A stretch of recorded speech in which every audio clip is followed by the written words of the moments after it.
Bonsoir chez vous. Tic-tac, 2 syllabes, 2 pulsations, comme le cœur mécanique du temps. C'est le bruit discret de l'horloge, mais aussi le grondement sourd de l'attente. Tic-tac, définition, l'intervalle qui sépare l'instant présent de l'instant décisif. Le jeu de la montre, ce duel invisible entre l'agenda et l'impatience. 3 agendas, 3 horloges, scolaires, statutaires et celui plus insaisissable du cogito ergo sum, le tic-tac du remaniement. 3 rythmes, 3 saveurs de très court terme. Le tic-tac scolaire, le certificat d'études primaires, session 2026, a déjà livré ses épreuves. Les résultats se font attendre. Tic-tac, mais pas dans la tête des enfants, trop jeunes pour mesurer l'enjeu. Tic-tac dans l'esprit des parents, anxieux, suspendus à ce premier diplôme qui ouvre la porte de la scolarité. Puis vient le BEPC, la, comme on dit chez nous. Les épreuves commencent dans quelques heures.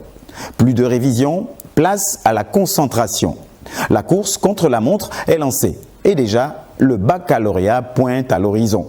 Les épreuves sportives, annoncées pour début juillet, marquent l'entrée dans le premier sprint. Tic-tac, tic-tac, chaque examen est une horloge qui sonne, chaque diplôme un jalon dans la vie des familles. Le tic-tac statutaire, les 17 et 30 août prochains, approchent à grands pas. Date symbolique, date politique, date de chantier.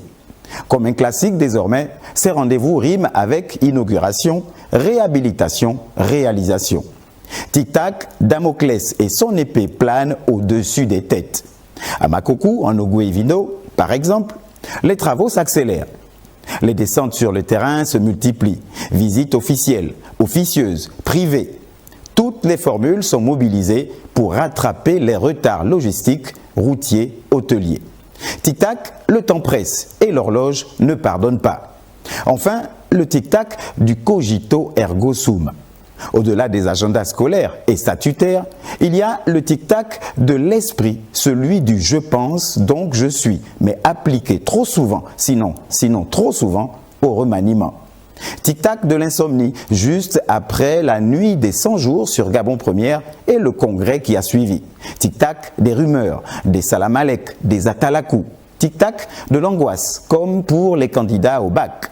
Il paraît que les dés sont jetés. Il paraît que des têtes vont tomber. On dit qu'il y aurait 7 à 10 sortants. Non, on dit plutôt 7 à 10 rentrants. Tic-tac des « il paraît que », tic-tac des « on dit », tic-tac des respirations suspendues. La rumeur, comme une horloge folle, bat plus vite que le temps réel. Et pourtant, in fine, la rumeur reste la rumeur. Quoique, tic-tac, tic-tac, 3 agendas, 3 horloges, 3 impatiences. Le temps, lui, continue de battre implacable. Et nous, non tic-taqués, nous guettons l'instant où l'aiguille s'arrêtera sur une vérité. Bonsoir chez vous.